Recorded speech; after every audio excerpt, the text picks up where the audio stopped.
I was just a regular girl from the South Side, working 2 jobs to make ends meet. Then James walked into my life, worth billions, wanted by everyone. People said it wouldn't last a week. That was 5 years ago. Let me tell you what they don't understand. I grew up in a small house on the south side of Chicago, where my mama raised 4 of us on a teacher's salary. Every morning, I'd watch her put on that same determined smile before heading out to shape young minds, even when the bills were piling high on the kitchen counter. That's where I learned what real strength looks like, not in mansions or fancy cars, but in the quiet dignity of making something beautiful out of what little you have. By 18, I was working 2 jobs while putting myself through community college, cashiering during the day, waiting tables at night. My friends used to tease me about my schedule, said I never had time for fun, but I had dreams bigger than weekend parties. I wanted to build something meaningful, to make Mama's sacrifices worth it. That drive became my compass, guiding every decision I made. I never imagined someone like James would walk into my life. When you're a black woman from where I'm from, society doesn't exactly paint you as the fairy tale princess. We're supposed to be the strong ones, the ones who hold everything together, but rarely the ones who get swept off their feet. And when that someone has more zeros in their bank account than most people see in a lifetime, that's when the whispers start. She's just after his money. How long before he trades her in? What could they possibly have in common? I heard it all, sometimes whispered behind hands at events, sometimes bold-faced in social media comments. Even my own aunt pulled me aside at Sunday dinner to make sure I was being realistic, as if love between people from different worlds was some kind of fantasy that couldn't possibly last. What nobody understood was that beneath the headlines and the judgments, we were just 2 people who found something real in a world full of pretending. And that journey, from doubtful beginnings to where we are now, taught me more about love, worth, and authenticity than any fairy tale ever could. Stay with me for the next few minutes. I want to take you behind the curtain of what everyone thinks they know about us, about how I found the courage to ignore the laughs, the stares, and the predictions of failure, about how 2 people from completely different worlds built something beautiful that nobody saw coming. Because if there's one thing I've learned, it's that real love doesn't follow society's rules. It writes its own story. I never expected to meet James that rainy Tuesday at the Lincoln Park Charity Gala. I was there working, not attending, helping coordinate an event for the community center where I volunteered. There I was in my discount store dress, clipboard in hand, making sure everything ran smoothly for the wealthy donors who barely noticed the staff. James stood out immediately, and not just because of his tailored suit or the way people gravitated toward him. While other guests were networking, he was actually listening to the kids from our after-school program, crouching down to their level, asking questions about their art projects displayed around the room. When we finally spoke, it wasn't some magical movie moment. I actually bumped into him, spilling water down his probably $1,000 shirt. I was mortified, rattling off apologies while dabbing at his sleeve. But instead of being annoyed, he laughed, this genuine, warm sound, and asked my name. "I've been watching you run this whole event," he said. "You're extraordinary. Not beautiful, not pretty, extraordinary." The way he said it made me feel seen in a way I wasn't used to. We talked for nearly an hour in that corner of the room, not about his companies or my modest job, but about books we loved, places we wanted to visit, and how we both had grandmothers who believed ginger cured everything. When he asked for my number, I hesitated. Men like him didn't date women like me in the real world. But something in his eyes, an openness, a lack of pretense, made me think maybe, just maybe, the rules didn't apply here. As I walked home that night, I couldn't stop smiling, even as I told myself not to expect his call. Some connections feel different from the start. This one did. Our first public appearance was at a gallery opening downtown. I spent hours getting ready. overthinking every detail of my outfit, my hair, my makeup. I wanted to belong in his world, even if just for one night. The moment we walked in together, I felt the stares, saw the double takes, heard the whispers barely concealed behind champagne flutes. "Is that James Mitchell, with her?" The emphasis made it clear what they meant. A woman pointed her phone at us, not even trying to be subtle. By morning, we were on 3 gossip sites. Mitchell's mystery date, charity case, or the real deal. The comments were worse. I made the mistake of reading them, each one cutting deeper than the last. Even my closest friends asked questions that stung. "Girl, what's his angle?" my roommate Tasha asked. "Men like that don't just date regular women without a reason."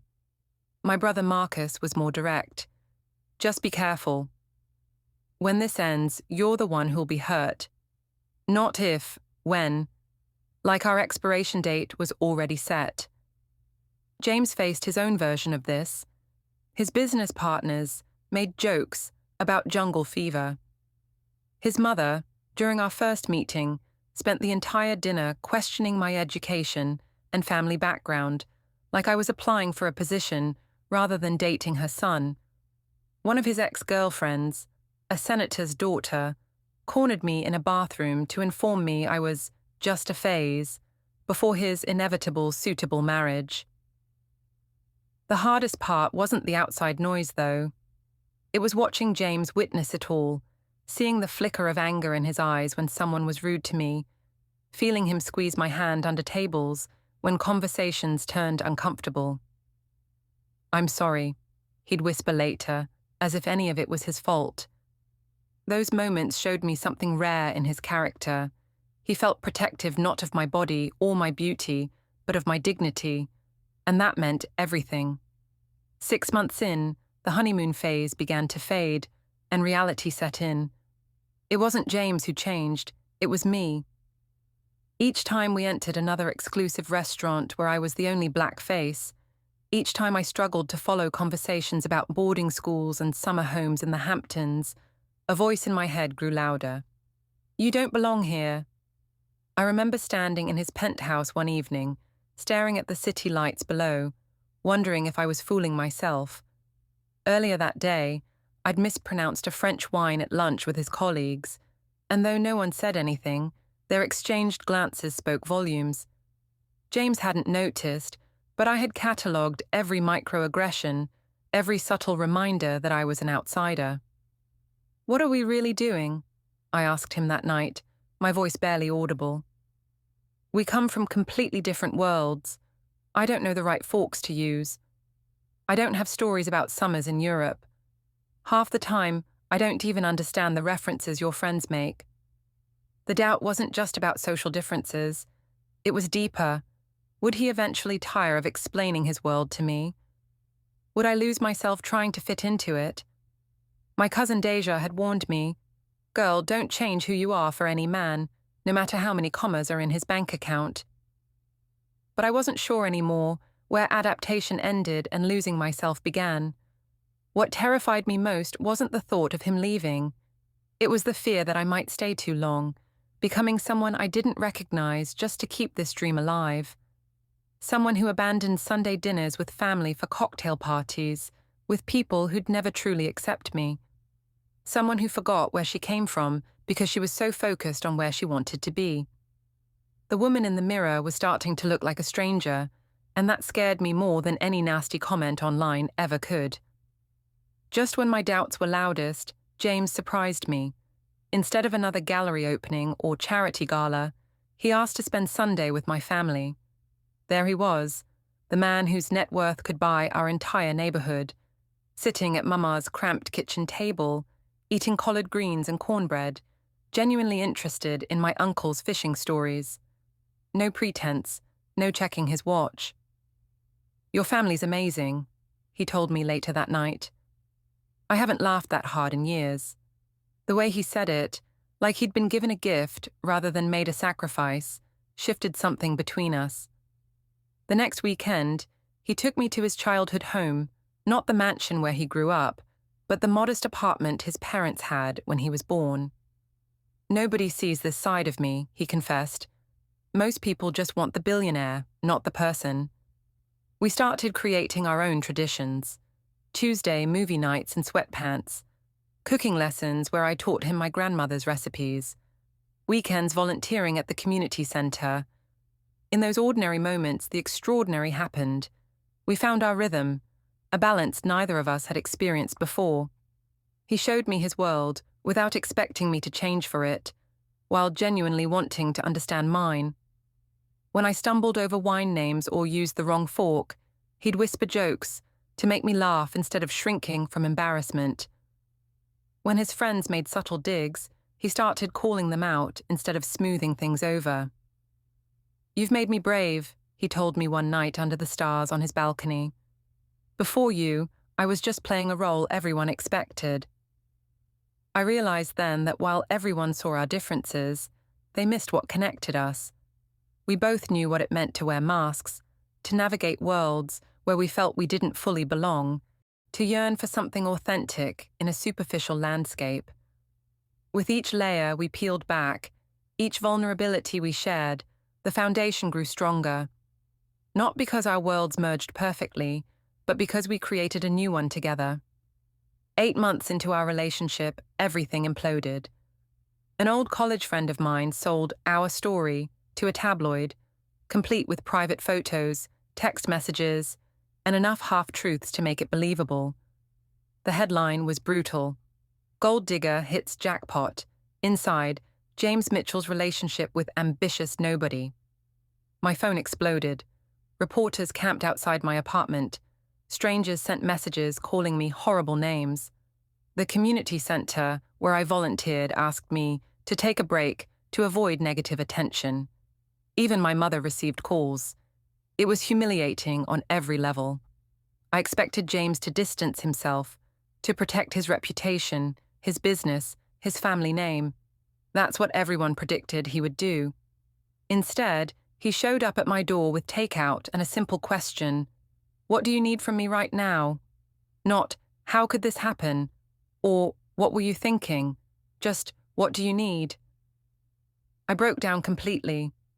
For the first time, I let him see all my fears, all my insecurities about us, about not being enough, about being a liability to him, about waiting for the day he'd realize what everyone else seemed to know, that we didn't make sense. "Listen to me," he said, holding my face between his hands. "They don't get to decide who I love. Neither do my parents, my friends, or anyone else. That's mine. That's ours." The next morning, instead of having his PR team handle it, we faced it together. We declined interviews but posted a simple photo, just our hands intertwined, with a caption that read, "What matters isn't what they say about us. What matters is what we know to be true." Something shifted that week. The outside noise didn't disappear, but it stopped penetrating our bubble. We became selective about events, honest about boundaries, and fiercely protective of what we were building.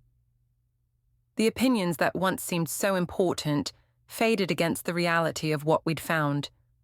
In the face of the worst pressure, we hadn't broken. We'd become unbreakable. The scandal changed us both in ways neither of us expected. For me, it built a resilience I never knew I needed. After you've had your name dragged through the mud and survived, little things stop bothering you. The whispers at parties, the sideways glances, they lost their power.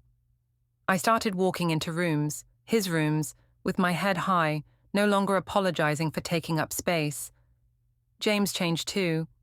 He became more intentional about everything: which business partners he worked with, which events deserved his time, which friends truly deserved the title.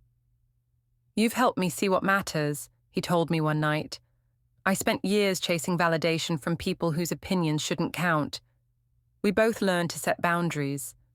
I stopped trying to prove myself worthy to his mother, who still made subtle digs about my background at family gatherings. James stopped entertaining business connections who couldn't respect our relationship.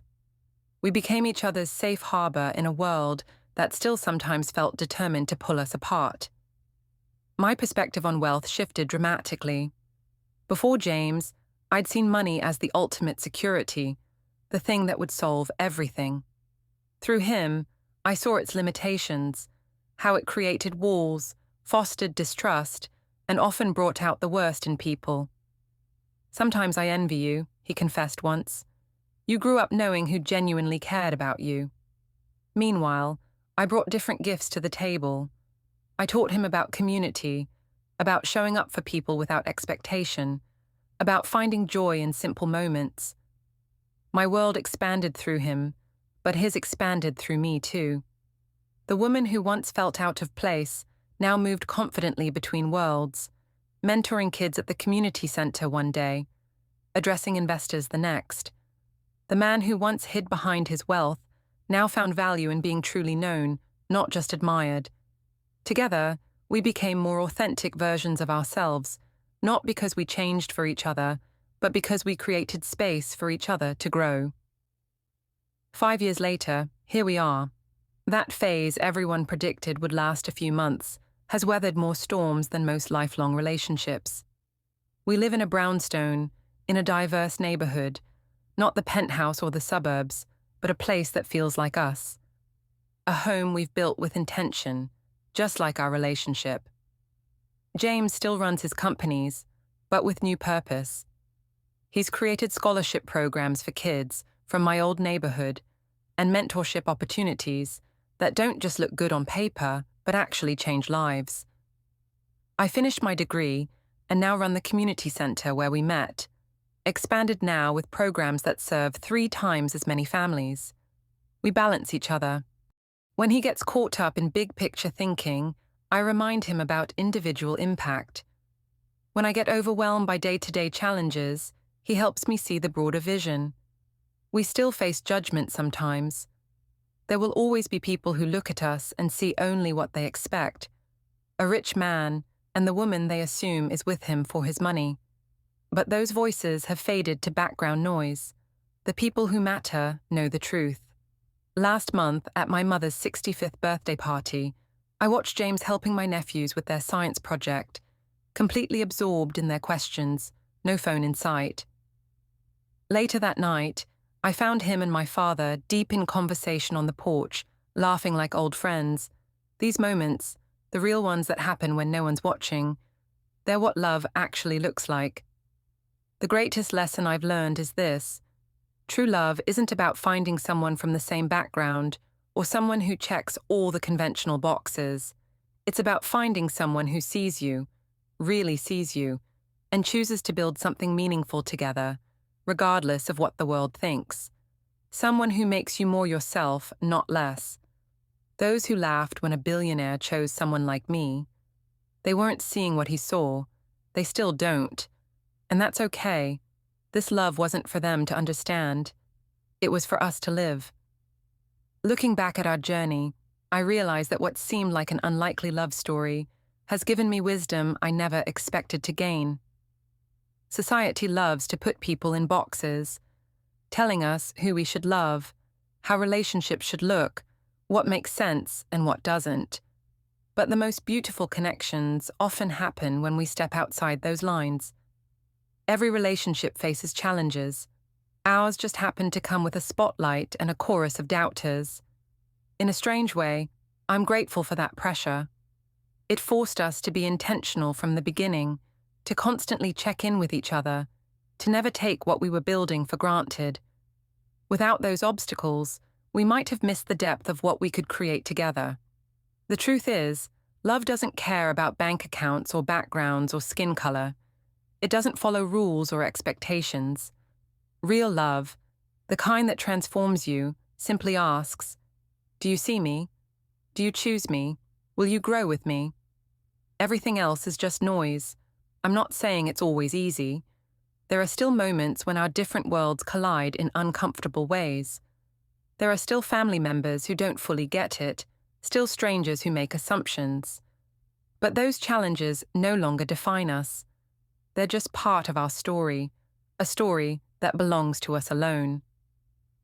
If you're facing judgment about who you love, If you're questioning whether a connection that feels right can survive when others say it shouldn't, or if you're wondering if you're enough just as you are.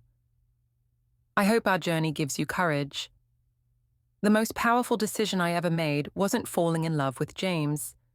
It was deciding that no one else got to determine what that love meant or how long it would last. If this story resonated with you, share it with someone who needs to hear it. Because somewhere right now, someone is being told their love doesn't make sense, doesn't fit the mold, won't last, and they need to know what I finally learned. When it comes to matters of the heart, the only voices that matter are the ones inside it.